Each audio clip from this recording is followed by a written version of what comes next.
Good morning mga kalaro, welcome sa ating video. At napakainit ngayon.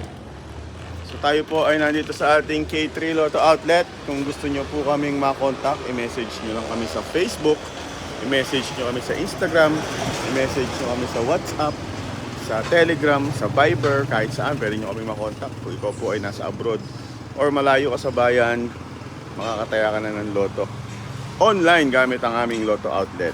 I-message nyo lang kami, GCash at Paymaya po ang ating bayaran. At ngayong araw, Sabado, ayan, ang liit naman ng jackpot, pero pwede na. 30 million sa 642, 30 million sa 655, meron tayong 1.4 million sa 60. Ayan, i-message nyo na kami, Sabado, meron din tayong scratch it, kaya lang hindi tayo nagpapataya ng scratch it sa online. Kasi kami pa magkakaskas niya. So PM lang mga kalaro at magkita-kita tayo alas 2, alas 5 at alas 9